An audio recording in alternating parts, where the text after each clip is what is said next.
Welcome to the Soccer Coaching Podcast, brought to you in association with our friends at Soccer Coach Weekly, reflecting our shared ambition to help coaches have the most effective, enjoyable and successful coaching journey for them and their players. We hope you enjoyed this episode and thanks for listening.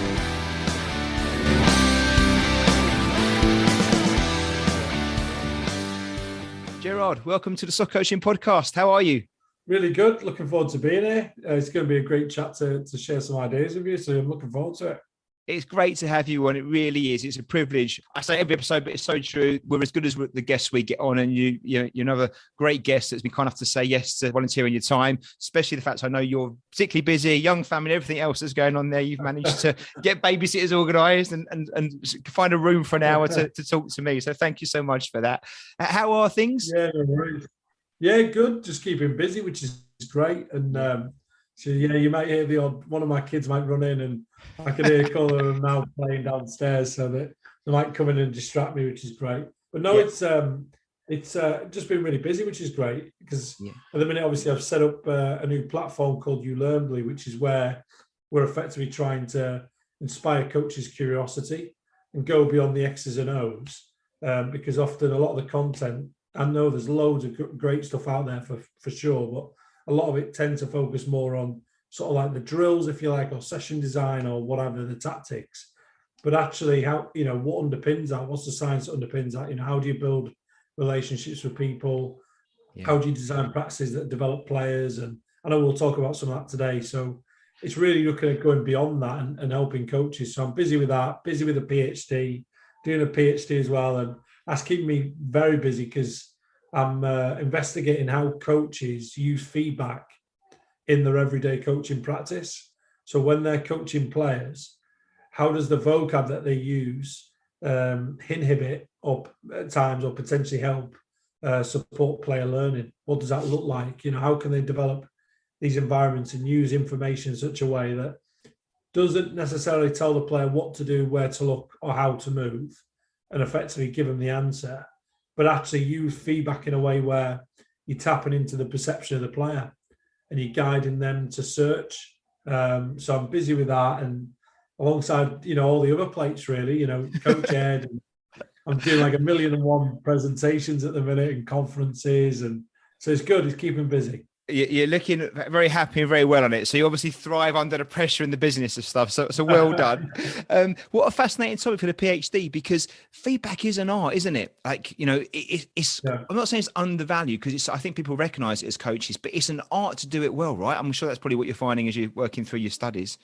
Well, yeah, I mean, what we found, and we know this for a while anyway, I mean, it's been well documented. There's a lot of studies that have been investigating coaching and the use of feedback or instruction, even beyond, beyond 1920s. There's research around this. People just aren't even aware of it. And even up beyond that, obviously, of course.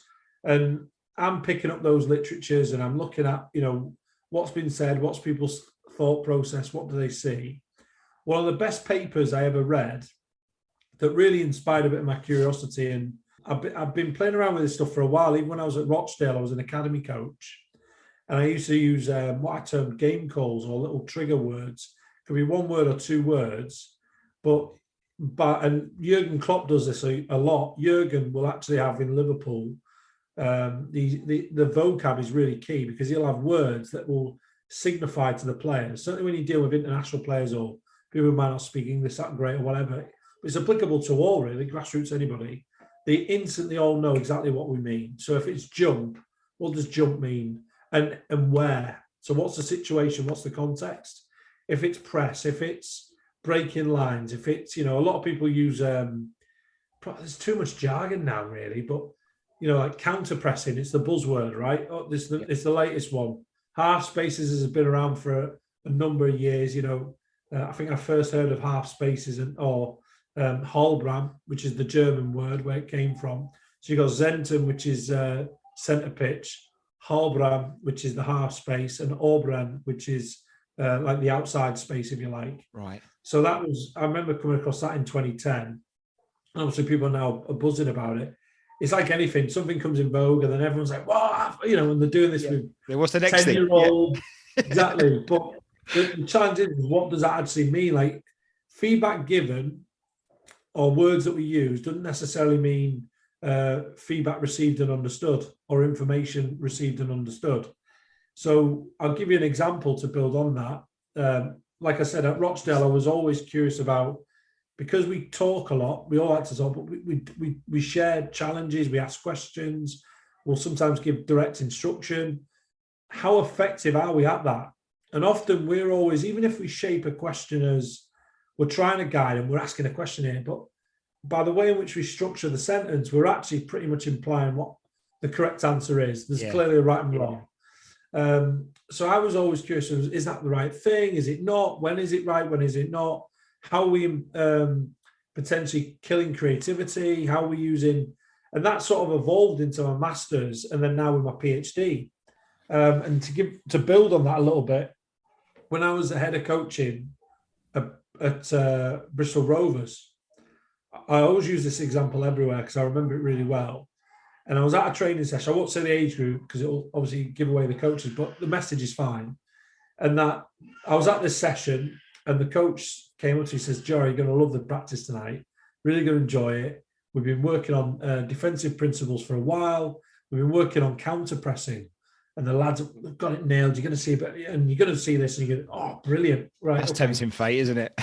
Yeah.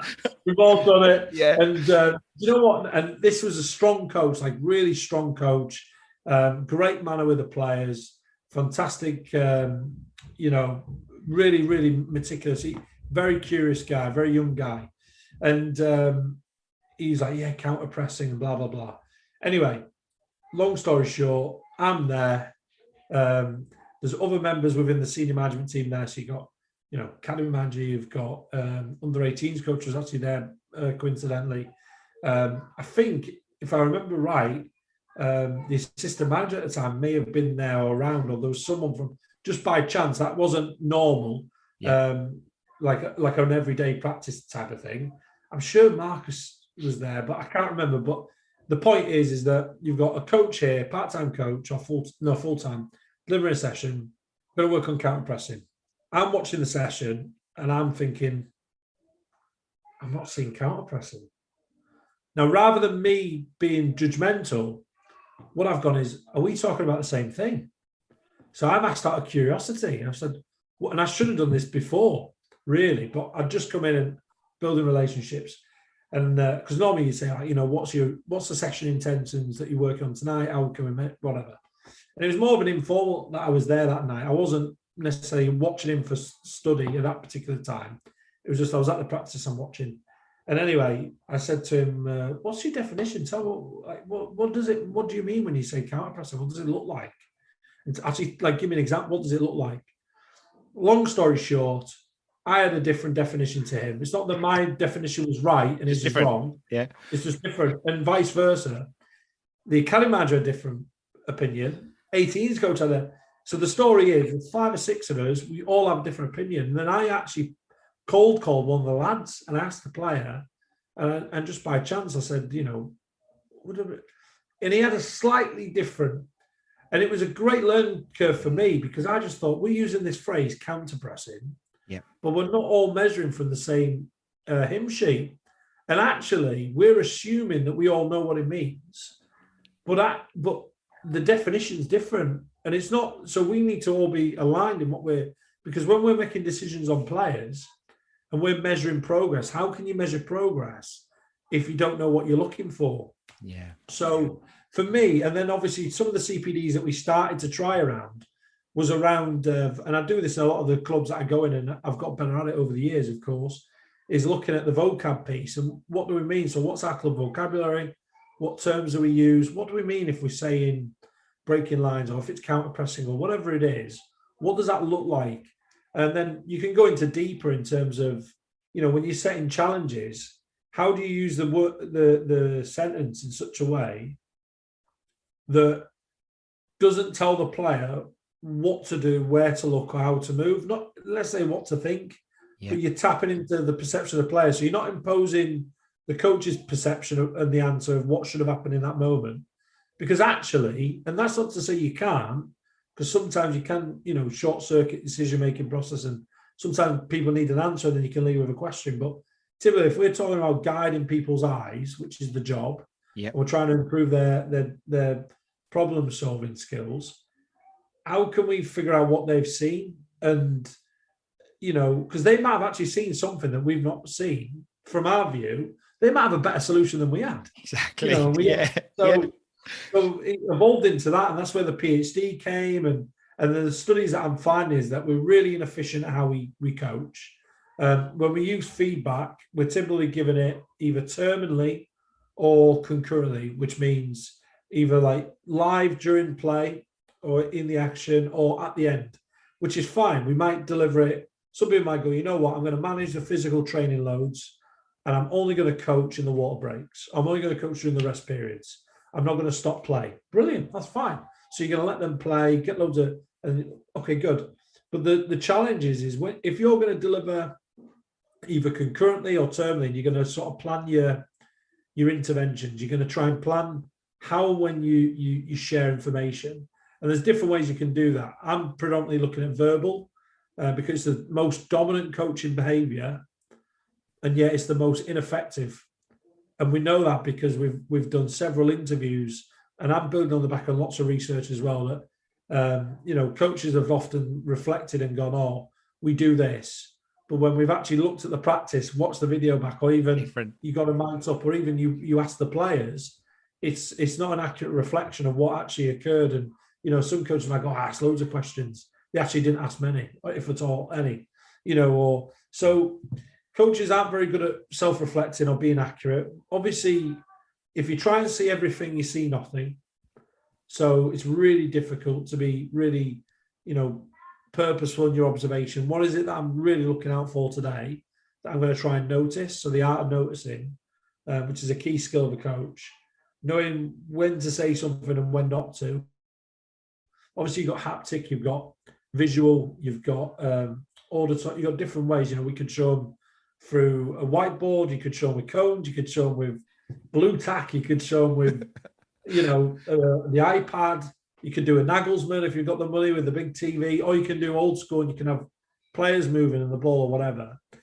You've got a million ways you can do it, but the challenge for the coaches is to think, how am I guiding the players' ability to search for information from the environment, identify the key information they need, and come up with their own adaptable movement solution, rather than the coach always saying, because what happens is a lot of feedback is that coaches will typically tell the answer and they'll say, do this, do that, spread out, or whatever it is, go here.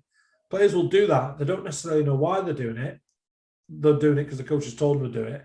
Or they'll do it. They might have a reckoning of why, because the coach has shared that, why it's important, but they haven't got the skills necessarily to search for information from the environment and optimally grip onto those pieces and go, right, this is an example would be they're pressing us in such a way. And can I recognize that if I make this movement here, that's going to create a problem for them. And I'm actually helping my teammate. Maybe my teammate can break that line with a pass, split them, or he can play over them, or, how can we set traps? So we're forcing them to give the ball away, or how can we, so you're getting players to become really game responsive and interactive. And lastly, what I would say is, because obviously I know you've got loads of questions, we can build on this in more detail. This is fascinating though. Yeah. So it's just really exciting to see how well are we, how good are we at it? And, how can we inspire more? How can we develop curiosity, tap into the players, what they've seen, and that type of thing, because a lot of coaches are typically telling them what to do, where to look and how to move, rather than thinking about other stuff. And so that's where it's all, and I'm busy with that, which is good. It would be great to do a whole podcast on that, if that's okay, at some point. So when you feel like you're up for it again, it's such a fascinating topic. And you make some really good points around how we use language and having that, so it doesn't get lost in translation, right? Between what you think you're saying as a coach and what the players are understanding.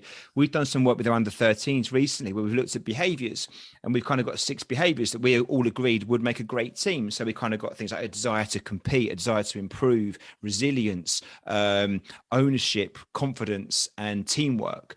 So that was great. But then when we broke them into little groups, we chatted to them, okay, what does resilience actually mean? Everyone had different answers to it. So as a coach, you think, right, all the boys know we want resilience now, but our version of resilience was different to theirs. So we've literally spent the last 3 months going through these as part of our training sessions, talking about, okay, what does desire to compete look like? What does good look like? What doesn't good look like? So now when we talk about these things as words, we're all joined up in what it looks like in practice. And I think even though we may have done the first bit, actually agreeing that the terms maybe, without actually going through it and actually analysing those, it wouldn't have worked. We would have still been in different places with the players, at least with some of them. So it's so true what you say. And I wonder how much of coaches' frustrations, especially when you've got players maybe once a week and a game on a Sunday or something like that. And we did this last week and it's not got through to them. Why aren't they understanding it? Yeah. Well, actually, it's not a criticism, but it's just that lost in translation bit. And actually, the terminology and the language you use is so important, as well as your techniques and how you question and plant challenges, right? So, but look, I want to. I'd love to have a topic about that at some point. Yeah, there was a bit what you said there, which is key. Like, it's great that they've got all those different ideas, because that's fantastic, and you can tap into that and get them to share those ideas. And I think the key what you've done there is that you've involved the players. Yeah, so you're almost exactly. You're co-designing and you're co-constructing what that looks like, and you're bringing them on as much as they're bringing you with them. You're bringing them with you, and you're going on that journey together.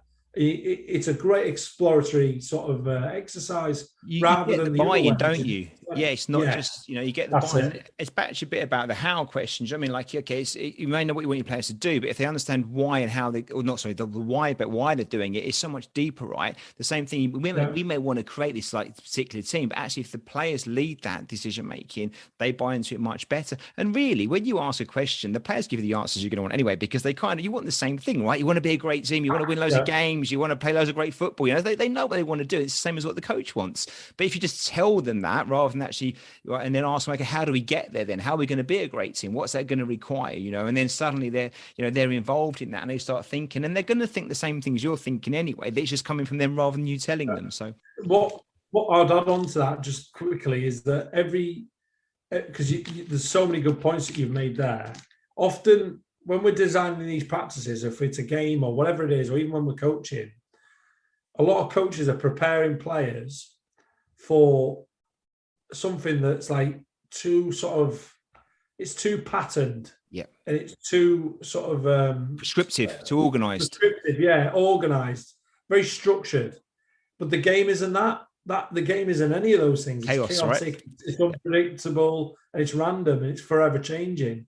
So if we train players to look for this particular pattern and have this correct sort of technique of how to solve that problem, and implying that one solution can be applied to all situations, it's flawed, because if the players come up with a situation, which they will, that doesn't look anything like they've seen before, they don't know what to do. And then because they haven't been developed to be game responsive and optimally grip and look onto things, they're going to look to the bench. They're already going to go, what's the coach? And then it develops that dependency to the coach all the time.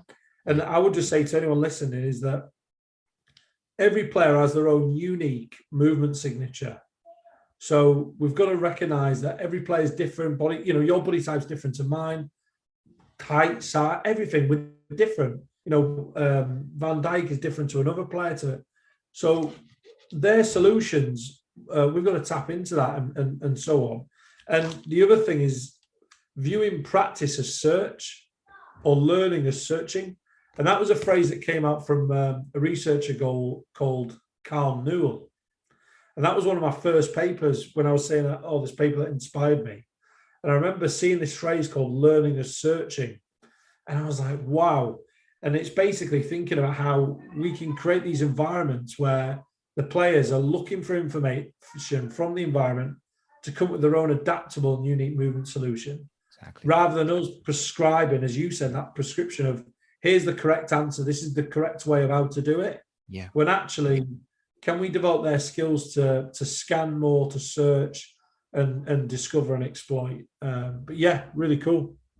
Well, you touched on it already, or part of it already, but a bit about your journey, really, Gerard. So, like, it'd be nice to know a bit about your background, what it is you've been doing previously to get to where you are now, and then what it is you're currently doing. And we can speak more then, if you want, about then. It would look great to speak more about the new project you're working on more recently, which I think is fascinating, and there's some interesting stuff there. But maybe how we got to where we are now would be great. Yeah, so obviously started playing with Halifax, was a terrible player, as we all were. Or maybe you were better than me, I don't know. I was terrible. Definitely not. So, but it's mad actually. Chris Wilder was the manager, believe it or not, at Halifax Town at the time in the conference. So obviously I was with Halifax with their youth team and what have you, and played for a couple of other non-league clubs later. Got released by Halifax at 19. Played obviously in the youth and what have you, and went to university. I was always coaching at a young age anyway. So I started coaching when I was about 14, 15, really curious, and even coaching myself to try and improve. And when I was at Halifax Town as a youth team player, where some might be like, oh, we've got the afternoon off or whatever, or you do a bit of college and whatever, and then you go off and you can try and chat up some girls or whatever, or go and hang out. Some of us would actually, even though we might try that and fail, we'd actually. The truth comes out now. Look. Exactly. That didn't work, so we did something different. It isn't going to work. We'd actually go and do sessions on an evening. Brilliant. So I was a youth team player at Halifax, but then on an evening we would come down, we'd do sessions at the then Centres of Excellence. So it was a Centre of Excellence back then, and we used to put on the session, whether it's 10s, 12s, 16s, and I loved it. And then evolved from there, did some stuff with even as part of like the modules on the courses we'd do. You get it even like now where they have in the Football League academies and Premier League, you have the PFA. They'll come in, they'll put them through what is now the UEFA C license course and things like that. So it's a bit like that. You do your coaching licenses, you put on sessions with the college teams or whatever. Had coaching community. And then eventually I went to university at 19 after leaving Halifax. Decided that, rather than try and play for a couple of non-league clubs and never really do it or whatever. And then I'm looking at it going, I'm 25 now, I'm 28. I want to do my licenses. I've lost so much time. I thought, you know what, I'm going to start early now and really commit to this and try and be as good as I can be. And I've always had that ambition.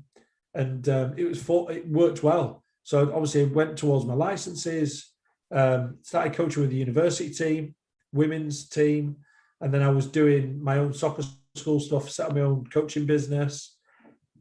And then I did some stuff with the county FAs, ended up running development centres, created like the largest development centre network in the region, which was, again, great experiences, doing one-to-ones, just learning, making loads of mistakes. But because I had my own business, I was in a position where I can coach and I can do it and I can make those mistakes. I'm not working for someone else. Then I transitioned obviously to working, and obviously I coached abroad and different levels at college, uni, but I went into Rochdale's Academy, and that was my first sort of major role. Tony Ellis, fantastic. Tony Ellis, Anthony Thompson, Rick Ashcroft. Rick is obviously now at Manchester United. Unbelievable, because they gave me my first break. So I came in as an under 11 part-time coach, then did the 12s, then I did the 12 to 16s. So Chris Brown would be like, oh, can you do the 12 to 16? Brownie's still there, he's the 18s coach. Can you do the day release program? Yeah, sure. And I'm just like, yeah, more coaching, more experience. Yeah, all in. Keep saying yes and figure it out later. Yeah. I've got a mad schedule. I literally had, and it's probably another topic for another day, because football is such a difficult job for a number of different reasons, but one for sure is salary, because a lot of coaches are trying to make a living. It's really difficult. And when I started, after doing my own business, I wanted to obviously transition more and grow as a career. I had probably 5 or 6 different part-time jobs. How I did it, I honestly don't know. And it was coordinated, unbelievable. And it was like 9 till 10, I'm here. 11, I'm here at 1. I'm doing this afternoon. Then I'm over here with Rochdale in the evening. Or then I've got a game at 9. And it worked. And I had 5 or 6 different jobs where I was Rochdale's part-time coach doing the 14s. Obviously did day release, did a bit of BTEC stuff during the day teaching, coached at Rayesa, coached at Bradford College during the day, Might have done the odd after school club or whatever, one-to-ones. Then I was a non-league manager as well. So I was coaching at semi-pro level, working with men. So you play midweek on a Tuesday night, or you're playing on a Saturday at 3:00. And obviously you've got to win. And then Sundays your games in the academy. And then after the games, in the afternoon, I'd normally book a few one-to-ones. So I've got a bit of extra pin money. And that'd be enough to give you like a normal wage, if you like. And then it grew from there. Then I went to Rayesa full-time with Bradford City, involved with Bradford. And then obviously went to America, did a director of coaching role, bit of DLC in different states, worked for US Soccer, started gravitating more in towards coach development and mentoring. And and then fast forward, recently I was an elite coach educator under Oshan Roberts in Morocco. Mentoring real high level coaches, designing courses, delivering on A licenses, creating content and assisting with the pro, technical directors, you name it. Youth Award, I created the course and led it, course director, mentoring youth national team staff, internal CPD, and every now and then you get to coach some of the players as well as doing other missions. Now obviously I'm a UEFA coach developer with the FA. Still do some stuff for US Soccer, and obviously guest stuff for my business. And even a couple of years ago when I was at Rovers, I started getting into the FAW. So I was going through their tutor training, delivering on the C certificate for the Welsh Football Association of Wales. So I've had like a whole host of experiences, if you like, since the early 2000s to now. And because I started young, even though I look about 40, 50. You don't. You're doing good. You do. Right in the family as well, and the private and the outside stuff. You've done superb. Oh, you're too kind. You got more hair than me. I think you're kidding me. Well, it's funny how football takes you on these journeys, right? It's funny. You don't have a plan, do you? But it takes you on these places. Well, I said this to someone the other day that I can't believe how we've got this amazing thing as a ball, but this ball has created a life where you make some fantastic connections. You can break down barriers, and it's literally this magical thing of this ball that moves that everyone loves to kick has took me all over the world. I've worked in Morocco, in America, New Zealand, Italy, Norway, different parts of England, and I'm still, in my early 30s. So it's exciting. And that's been the journey, really. It's just been constantly working 100 miles an hour. It's getting harder now with the kids. Yeah, I was going to say that might slow you down a little bit. But yeah, I don't know how people do it. I remember Matt Bishop years ago. Matt Bishop, great guy. And he was the tutor on my A license on my UEFA A. And I remember one of the tutors, was doing a presentation, but it was very clear, like this is a Matt, this is somebody else. Another tutor was winging it. And you can tell because he didn't know what slide was coming next. Yeah. He's blagging it. And I was like, God, that is terrible. I would never do that. Like, you've got to be prepared. How can you come up and stand in front? And I remember Matt saying to me, well, if he ever listens to this, he'll probably laugh. You might not even remember it happened. And it was at St. George's Park. And he's like, listen, Gerard, when you're married, you got kids or whatever else, like, trust me, and things get more on your plate. And now you find out last minute you got to do a presentation at 10 o'clock. And you've got to, and that's what it was like in Morocco. Like we'd be having meetings, you're in the office, 7:30, 8 o'clock. Then you're like changing slides last minute. And then you're out in front of the crowd at 9 o'clock. And you've got to be trying to make it work. Yeah. Yeah. And then you've got to do it. And now add kids in, or add like school runs, and add all this madness and lack of sleep and kids waking up. And so he was right. I didn't appreciate the time in my early 20s. But, it's hard work now. It's definitely hard work now. Well, Gerard, with all that influence and that wonderful journey that you've had, how would you describe your coaching philosophy or principles? I know it can be a massive question. I'm not asking like when you do your UEFA B and you got to write it down like on a page of paper. I'm not asking for that, but just when it comes to coaching any age group or any ability, what are the things you say like are the fundamental things you think are important? Yeah, so it's a really good question because I know you've had Ben on, and Ben actually inspired a bit of this answer because for years I wanted to have something that I could sort of hold myself accountable to guide what my coaching philosophy is. And this is before, like you mentioned now, the coaching courses have got a lot better. We never had that when we were doing our level 2 UEFA B, UEFA. We never had those conversations. So you learn those things just by either accident or talking to people. And I remember coming across Ben, and he came up with these 4Ds. I don't know if you mentioned it on your podcast around difference, decisions, direction, definition. And I was like, I don't want to copy him because I want to cook my own. But he's got his 4Ds, what would mine be? And I spent hours. And it wasn't just like come up with any, random, I'll go for the 4As, or something like that. But I did try and think it'd be great if I could get it like that. But what does it look like? To answer your question, I've still used this today, still governs me, and it shaped even what I put on courses, is a 4C approach. So 4Cs is choices, competition, challenges, and clarity. When I came up with that, I thought, well, choices, because we want players to solve problems. Yep. So they've got to be given decisions to make. And we've got to create these environments where they can make decisions, but there's clear choices. And actually, if I make that choice, there's a clear consequence. So if we take that in the context of anything, but, like we're in a practice, I give the ball away in this area, Scott's got the ball, he's won it on the counter-attack, that's going to hurt me. Now we're 1-0 down. So those are great learning opportunities. Or when can I dribble? When can I pass? When can I do this? How might I try this? And how can I play with disguise and deception?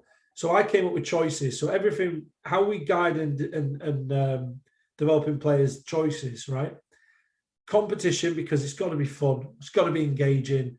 We play for competition. We often forget the object of the game is to score more goals than the opposition.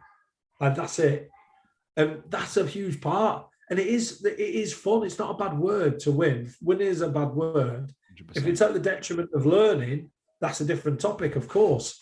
And if we're, inhibiting people's experiences and we're taking away the joy and the love of playing the game, that's different. But competition is healthy. How you create competition within individuals within the practice, how you might buddy players up to stretch and challenge each other, how you might design the scoring system so that it makes it competitive. And it's like, no, actually, so I've done stuff where we know this team are going to create and score. So every time they score, their tally's going up. But then what you could do is with the opposition, you could say that the longer you go without conceding, after every 2 minutes, that counts as a point. If you regain the ball and counter in any of these 2 goals, it deducts 1 goal off their tally. So now this team who's smashing it, and that's what you want, and you want those clever combinations and the scoring, and it's 3-0, and that to reward the defence and incentivize them to defend and create problems, actually manage the opposition to give you a problem to solve. So you create that reality-based environment. Then the players are like, I've just scored now it's 2-1. Yeah. So it gives them a way. Now we've stay focused and engaged. Yep. Exactly. And then all of a sudden now we've not conceded for 2 minutes. Now it's 2-2. Yeah. And then for the other team, it's like, God, we were winning 3-0 a minute ago.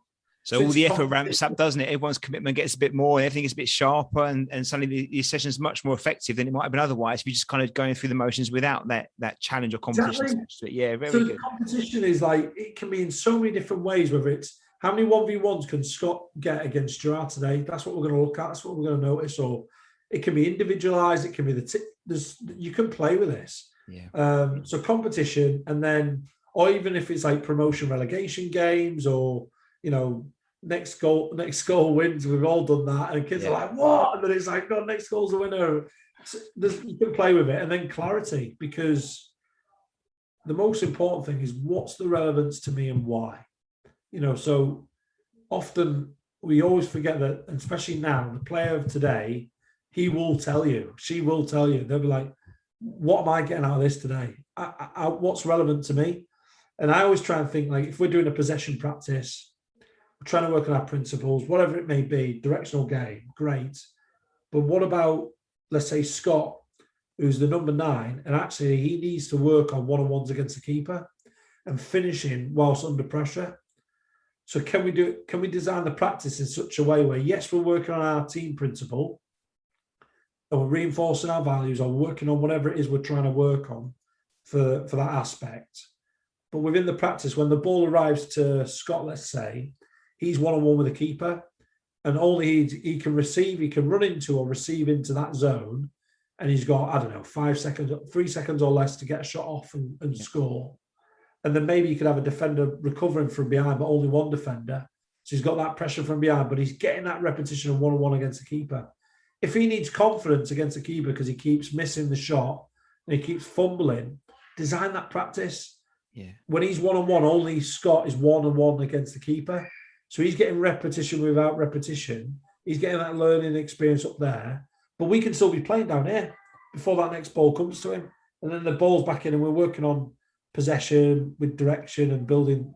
There's a million and one ways you can do it. But how do you think, what's the relevance to me and why? So how do you think about that? How do you think about that individual, their wants and their needs? So it's the clarity piece. Why are we doing this today? What's the relevance? So those 4 C's are my coaching philosophy. And then that helps me to then, when I'm delivering, I'll try and check and challenge myself against those. So the first one is the practice organized? If it's not organized, location of the balls, organization of the team, maybe the problem, the task, is there a clear method of scoring? Whatever it may be, it's very difficult then to get to the other stuff, which is it realistic? Is it challenging? Is it competitive? Is it all this other stuff? So you've got the first rule is it organized? And if not, why not? And if so, how so? How do you make it more or less challenging? Whatever, just the area. I know the FA have the step principle, whatever it is, And then you can go into, okay, what choices are the players being faced with? But how is that affecting their choice? They're finding a way to cheat now. So we've designed the game like this. Players are cheating, which is great. They've solved the problem. Okay, we should have thought about this before. But okay, great, we're adapting now. What if we change the way that they have to defend? How does that improve their choices, or give them more choices to think about, which is what looks more like the game or even their game on a Saturday? Because we don't really want to defend like this and they're leaving this massive gap down the middle or whatever, because what they're there doing is they're playing the game rather than they're playing the drill, if you like, the activity rather than the game. Yep. But then they're going to do stuff, the training and forming bad habits. So then it's like, all right, but now if we do this, what choices does that give them to have to make? So that I use it to guide me. How can I make it more challenging? How can I make it more competitive or less? And what's the clarity? And the clarity is good because I'll often think about, who am I lasering today? What player am I going to really focus on and try and think, hopefully by the end of the practice, they've all got something, but this particular individual, he's going to get further along that journey. So how can I design success? How can I create a platform that elevates his level and levels that player up? And yeah, that's my philosophy really. And that goes into match day as well. I love that, Gerard, because it's one of those things where it doesn't matter about the age of the players, the numbers of players you've got, whatever it is, it's constant, right? And it's almost like a checkpoint for you, isn't it? And if you deviate off that, you're maybe not going to be as effective in what you're trying to do. And I think that's what a philosophy should be, isn't it? It's not, it's not the session you're going to put on necessarily, but it's how the session is going to look and how it's going to feel. And it's almost like that stuff you can't really contextualize, and touch is the other stuff that goes with it, and the approach. And do you think that's something you learn just for experience? I'm thinking about when I was a younger coach, when I first started off, I definitely, it was very much where am I going to put my cones? Are they in a nice, neat line? Are the right colors right out? And now that stuff doesn't matter as much. And it's more about the environment I'm creating. I spend more time writing and thinking about than the stuff. Is that an evolution of just your coaching experience, do you think? Probably. And I think the interactions, like who are you surrounded by, is really key. So I was really keen on seeking out particular mentors that I knew were going to show me something that I might not have seen. Being a coach who was doing my level 2, and then even when I was doing my UEFA B at the time, I was in Hull. I'm from North Yorkshire. I was living in Hull. I'm a student in Hull, but I would drive down every Tuesday night and every Friday night, because I used to train Tuesday, Friday at the time, to Rochdale, Greater Manchester. I mean, that's a trek. Yeah. And I would do that just to see how Tony worked and how other people worked. I'd go into, again, he might not even remember it, Martin Diggle used to coach at Bolton Wanderers.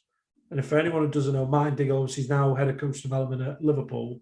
used to be with the FA as one of the senior sort of coach developers, if you like. And he's worked in other clubs. At the time, he was a academy coach, centre of excellence coach at Bolton Wanderers. And I used to drive over and watch Martin. I remember Martin coaching Bolton's under 12s, under 11s, and the kids had their own, because I think it was Ian Bateman's wife who used to do it, used to do the paperwork and laminate the stuff. The kids used to have their own arrival activities. They could choose their own games. They were doing stuff before it came out with the youth award and that. So I was like, what is all that about? What, this kid's setting up the area? Why didn't I think of that? Whoa, this kid's doing this. Or this kid's got informal learning time built into the practice. Brilliant. This kid's got this particular challenge. These kids are working on something together. So they're actually buddying up and they're challenging. So they were doing stuff like that. And then I would watch Sean Macaulay, who went to America later, but he was the academy manager and under 18s coach at the time. This is early 2000s at Sheffield Wednesday. And then I would go and watch Arsenal with some of the people down there, Steve Leonard, trying to think, was it Roy Massey? Although he was just like a figurehead, if you like, and just walked around, but trying to think who else. So yeah, you get the point. And then I'd go abroad and even at a young age, I would get on a plane or on the ferry, go over from Hull, it was easy. And I'd go to, AZ Alkmaar, and I would have a look at what they're doing over there before they became in vogue. And I just did that. And then I was surrounded by John Cartwright, who's obviously a legend, used to work at Arsenal, used to be academy director at Crystal Palace, first team coach at Arsenal, heavily influenced a lot of the play practice stuff that we see now.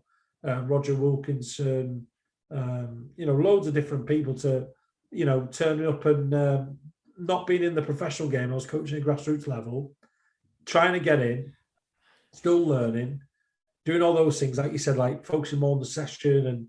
And I reached out to Pete Sturgis, who was doing a CPD event at Walsall Football Club at the time. It was like a regional event. And again, watching Pete and staying with him or spending time with, I'm not name dropping, it's just these are experiences. Like Dennis Mortimer, everyone have an opinion. I love Dennis Mortimer because I can always remember Dennis coming from Hartlepool, where he'd done an A license with one of the guys, driving all the way down to meet me in Pontefract, 8 o'clock, 9 o'clock at night. He's on the pitch with me, coaching the players, co-coaching, working with me. Then we're in the car park. The floodlights have been turned off. The club are literally like, come on, get the signal, like go. And we're in the car park until 10:30, 11 o'clock at night, reviewing the session. We were sat in the change rooms to begin with. And then obviously he's got to drive back to the Midlands, and he's got to go somewhere else. So it's amazing. And they're the good people that, help you in the early days. And that's what I would do. I'd surround myself with people. And then obviously I learned more, and I would recommend that to anybody. Who are you surrounded by? Who's stretching and challenging you? So like Russell Earnshaw's a great one to check out. I went down loads of times to watch him, even as I got more experienced.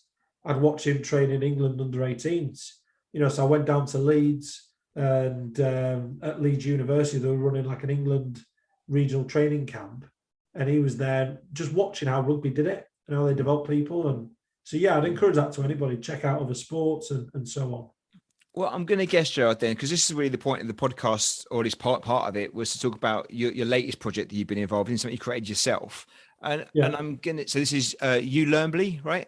You said it, yeah. ULEARNBLY, which I really like. And I've seen what you've done, but I'm going to assume this is putting all this 20 plus years experience together kind of in one place and thinking, okay, if I was starting off as a coach or coaching like now, what would I want to have as a resource to help me get better? Is this what this is about? Is putting all this great stuff in one place and the methodology behind it? Would that be fair to say? 100%. It was literally, it's been on my mind for a while. And even when I was going through, and I guess everything's about timing as well, like in the market or technology or whatever. And at the time, I remember writing ideas down, thinking, I should go on Dragon's Den with this type of thing. And I was generally thinking, like, how could we create a platform where you get more information on what you get on the national governing body courses? Because I wasn't too convinced that what was going on there, like you're getting enough of what you need. I know it's changed a hell of a lot now, but even still, like how can you help coaches really understand and go beyond the X's and O's? And that was a phrase that I used even like 2012, 2013, 2014. But I didn't have the credibility at the time either, or know enough. So I thought, I've got to learn more myself. And I've got, we've between me and you can imagine we've both got like thousands of presentations. You're doing these podcasts, got loads of information. And I thought about it one day and thought, God, we should share this with people and like help people, whether you're a coach who's an under-8 dad coaching for the first time, doesn't know what he's doing, and just wants to create a great experience for his daughter's team, or whether you're a development centre coach, you've got aspirations, or whether you're a high-performing coach in the Premier League, it doesn't matter. There's something for you. And we were writing it down, and, obviously learning is an individual event. And I'm big on that. How can you, inspire and involve people, not just inform? And then I started writing, what does it look like? And I thought, well, you learn beautifully. And that's where you learn came from. Like when you learn, it's beautiful. It's a great experience. You learn beautiful. And then I thought, right, what are we going to do? And I wanted to, it's funny because the coach's voice obviously came out a few years ago. So it showed that the timing was getting right. And maybe people are more looking for type of stuff. And obviously the coach's voice, I've done a lot of stuff with them, as you know. And they obviously will look into detail the coach's story. But again, there's a lot of focus around the world on, as I keep saying, the X's and O's, sessions. Here's a session by whoever, academy coach or Guardiola or not. And that is great. Like coaches can use that for sure. But the challenge for coaches is, well, what underpins that? I could watch your session, like it's the context. Yeah, so I could watch Scott's masterclass. I could try and copy your exact session with these players over here, and it probably won't work because they're different needs. I might not deliver it the same, or one night it might go amazing. It's like, blooming, that was awesome. I'll do the exact same session another night, and it'll be a car crash. Different group, different set of circumstances. Yeah. Yeah. And it's understanding like what underpins the science behind what you do and why, and how can we bridge the gap between the research and best practice, because there's so much great content in the academic world, but a lot of it is really complex and people like to sound intelligent, so they'll use like really fancy words. And to me as a coach, even at my level or any coach, what does that mean? I'm confused. So like, how can you just make it simple and easily accessible? And the other thing I wanted to do was make it affordable, because to me, everyone's trying to make an extra buck. And everyone wants to get their pound of flesh and earn money. And I was reflecting on my own journey, thinking, well, when I started out, I was doing my own business or whatever, but realistically, there was one point where, as I said, you're doing 5 or 6 different things. You got 200 quid coming in over here, 300 quid over there. That's the reality. So I wanted to create something where it's easily accessible, attainable, and affordable. And those are like my guiding principles. And that's where I came with ULEARNBLY. And we have this online platform where you can access online courses. You can access exclusive insight interviews with leading experts from around the world, not just in football. We've got Craig Morris went to Tokyo Olympics, slalom canoe coach for Great Britain. We've got, Russell Earnshaw, Rusty from rugby. We've got swimming coaches. We've got you name it. We've got leading to coaches working in the Premier League, like Christian Wilson at Crystal Palace, to João Russo, who I worked with in Morocco. He was the assistant manager at the time to the Portuguese national teams. He went to the Euros in 2013, the World Cup in 2014. He's worked with Ronaldo and them type of players. So there's something on there for everybody, to even the grassroots. And the big thing we wanted to do is create a platform that comes back to that piece where I said easily accessible. So you can download the app, you can access it on your web, on tablet, TV, iOS or Android device. There's a community bit, and the community is great because you can create your own learning cells and you can network. And it comes back to that piece of me going, I want to watch Martin Diggle, or I want to watch this one, I'm going to speak to, John Cartwright. So people can share challenges, and it creates this community of practice, and they can share ideas and learn off each other. And that's where the motivation came from. And, I know other people have tried things in different ways. The FA had Hive years ago, which I think was started by Clive Woodward, right? So Clive Woodward. But so it's trying to build on what's been done before, but how can we do it better? And obviously I've got a lot of content, and it's about making the content really fit the problem that people are facing. So whatever their problems are, their challenges, and they've even got that opportunity on the platform to tell me. They can actually go like, I really want to learn more about this. So we can make the learning experience really individualized, and it recognizes your behavior. So a bit like, if we're watching Netflix or whatever, that will say, you watch this program, you might really like this or whatever. Recommend stuff. Yeah. So it's all individualized, and that's why I'm excited about it. I've seen bits of it. It looks awesome and it sounds awesome. It's like a pick and mix, I guess, isn't it? Like, so if I go in as a coach, I can kind of find a course that might suit for me. I might be able to listen to an expert kind of talk about something. I can literally put things together that's going to maybe suit my stage where I'm and what I'm looking to learn. Is that right? Is that the idea of this? Yeah, definitely. And we're still building, as you can imagine. I've put loads of content on there where there's loads of courses from opposition analysis, strategies to develop individuals, to more sort of like grassroots level play, practice, play, or whatever it may be, even though you can use that anywhere, but introductory type courses. And then now what I'm building, and we'll be adding more and more content as we speak, is courses where, as I said, you could be that beginner coach, and what are the basic principles that you need. Yeah. A lot of the content on there now is perhaps, so we're trying to gear for everyone. And obviously there's loads on there that's more, the coaches who are like heads of coaching or academy managers or TDs, they're loving it. Coaches who've got the B license, A license or whatever, because they're getting even that extra that's stretching them further without having to do a pro license or whatever. Or it's actually, it's like a bolt on, it's building on the stuff that they've got already. And now I'm trying to go, right, don't forget about the coach like we all were, where you started out. What does he need? Because that coach, if he gets this information, it might be like, I can't, that's too far for me now. I just need to figure out this stuff. And that's where it is. I love that phrase. I'll probably use that, pick and mix. They can literally choose what they want when they want it. And that's the easy, accessible bit, is that learning's an individual event. We haven't got time to, waste. Loads of people want to be able to watch stuff, and they want to get the information, consolidate it, and move on. And that's a big part of our model. And and of course, super cheap. There's free content on there already, but it's an absolute steal. $4.99 a month or 50 quid annually. Whereas if you look at if you're playing for Netflix or Disney Plus, how much you're paying a month or whatever. And that was another thing that motivated me. Everyone listening, they'll love this one. I was in the kitchen and I'm talking to Ellie, my wife, and I said, like, how can I make it so that it covers the bills? Because obviously you have to pay cost to Apple, you have to pay transaction fees, you have to pay this, you have to pay that. So you've got to be able to cover bills and pay for the platform and everything else. But it's still affordable. And people don't go, is it right? And she said to me, well, if I'm paying for like Disney Plus or Netflix or Amazon, if I'm paying that type of price, I would probably have to have a discussion with you or someone, because I'd feel selfish. This is the perspective of a woman. She said, because it's not a benefit to the family. She said it's like a selfish buy. So if it's Disney, everyone can benefit from that. And I can get why we're paying $14.99 a month or whatever we're paying. But if it's yours, I don't know.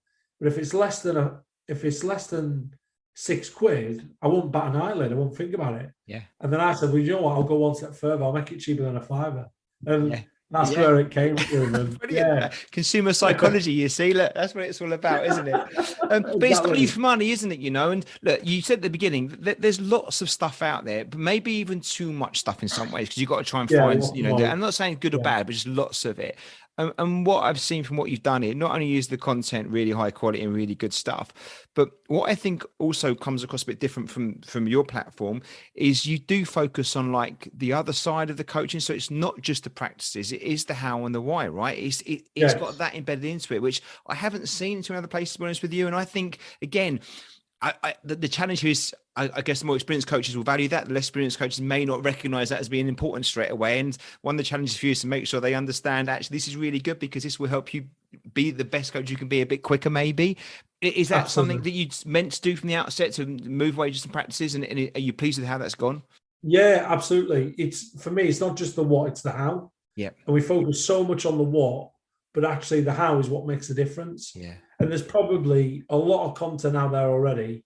I mean, people can go on YouTube, whatever, and they can get the what. The challenge is how do you adapt that to fit the needs of your players? Who are the people in front of you and where you are in your journey as well? And there's a big talk about the game and making things realistic to the game, and that's true.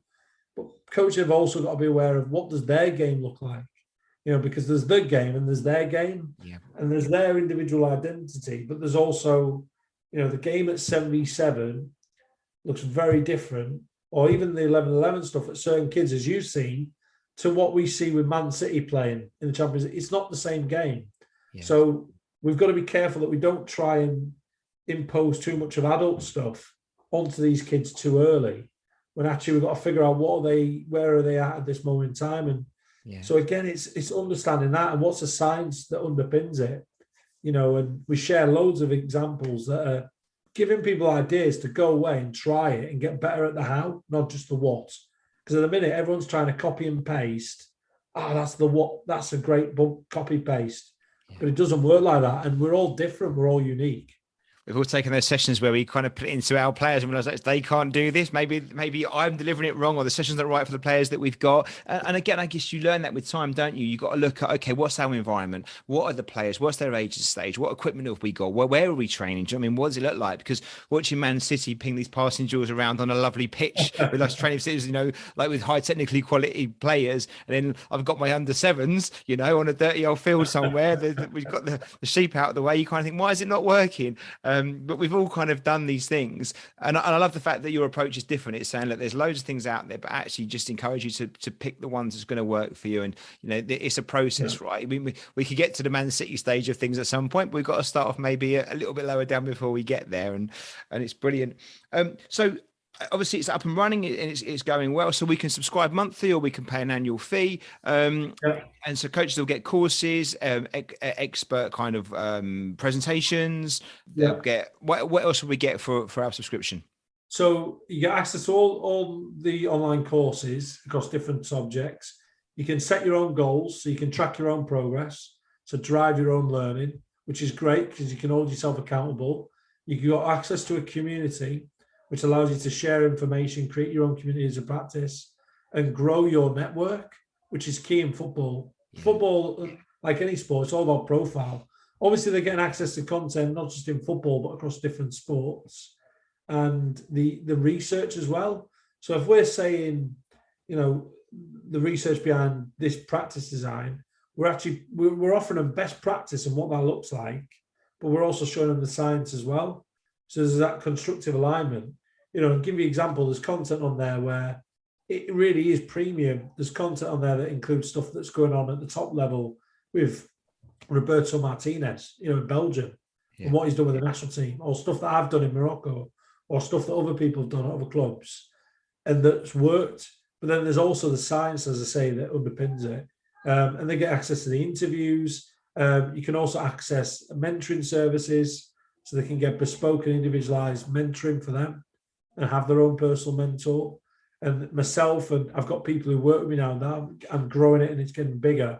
They're on the team as coach developers, so they can access people like that. So it's good. Or there's stuff where if they want to float around, like we all do, you might have Spotify, I've downloaded it, I don't pay for it. So we float around on the free bit. There's enough there for them to wrestle with the free stuff as well. And we're going to be adding more content where if people want to find out more and go a bit deeper and have a deep dive into stuff, then there's those options as well. There's discounts and what have you. How do you see it evolving over the next 5 years or so then? Because obviously you've got your starting point now and it looks fantastic. How do you see it growing? What's your aspirations for it? I want it to be literally the number one downloaded platform in the world. I want it to grow, not just from that standpoint, because that sounds great. From the standpoint of we're affecting this movement, there's a bit of a movement that I'm trying to inspire. And, it's almost like this is your mission if you choose to accept it. It's that kind of stuff, your mission is, can you be this outstanding learning designer? So it's this learning designer movement. And we're trying to create and inspire coaches who are more curious. So a phrase I use a lot is just stay curious. And that would be amazing. 5 years' time, we've inspired all these coaches within this movement. We're creating some great environments where we're developing these really skillful and adaptable players. And now we're evolving the game even further. We're creating other problems that we never thought of before because we're getting these creative players. That's a great place to be. And it's the ultimate shop, if you like, for whether you're football. We're initially targeting football because that's my experience. So the next 5 years will be really key on that. But of course, attracting people from other sports, whether it's rugby, whether it's basketball or whatever, and growing. And I think it'll get to a stage where, eventually it might even be taken over or it might be evolved into something else. But digital learning, and we've learned this through COVID, it was always on the rise anyway, but COVID's taught us, just like me and you are Zooming now, we can do a lot that's more effective and efficient with our time. Last night I'm doing a module with US soccer, and it's 6 o'clock their time. It was 11 o'clock my time, and it worked.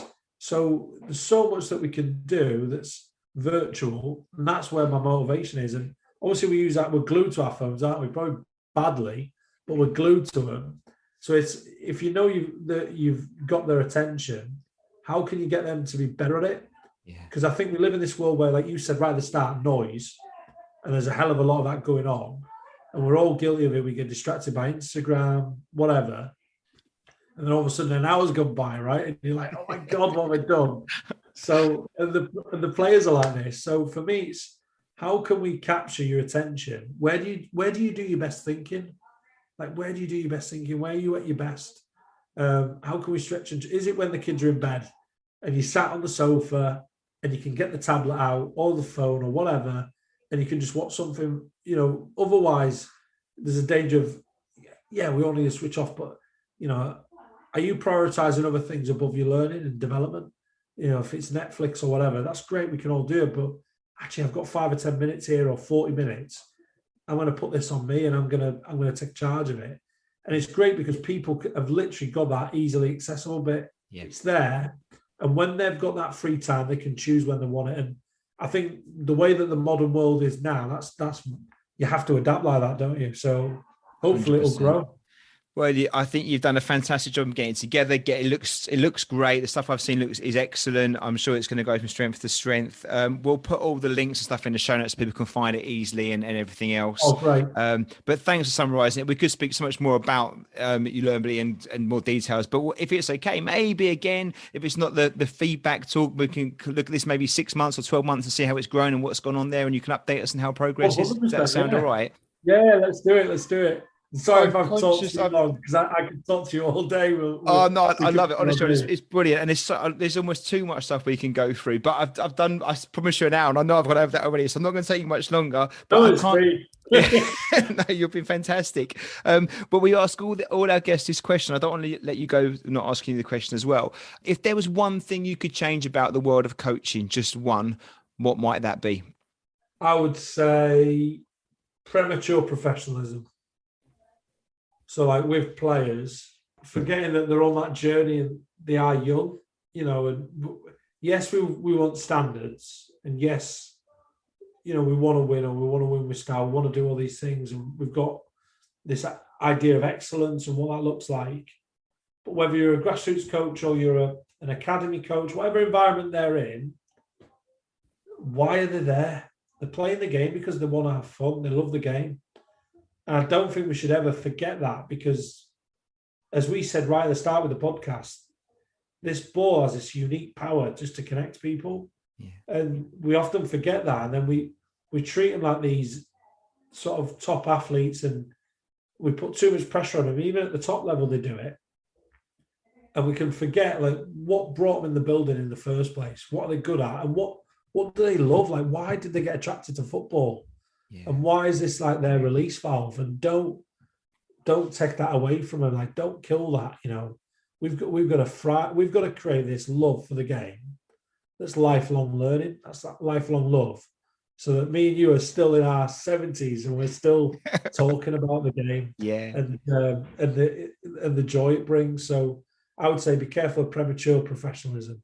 Brilliant, Gerard. And I think the other point to that is obviously you want young players to love it as well, don't you? It's not we want to love it for the next 50 years, but we want them to love it for the next 70, 80 years of their lives and really enjoy it, and then go and be the next generation to inspire the players that they influence, potentially as in coaches. So that's a great one. It's so true, and it's a great one to highlight. Last question, your plans. Obviously, you've got the PhD, you're working hard, you've got the family, you've got ULEARNBLY going on. What's your plans? Is that enough for now? Is there other things that are on the horizon for you over the next maybe 3, 4, 5 years? Yeah, I want to try and become, of course, the best coach I can be.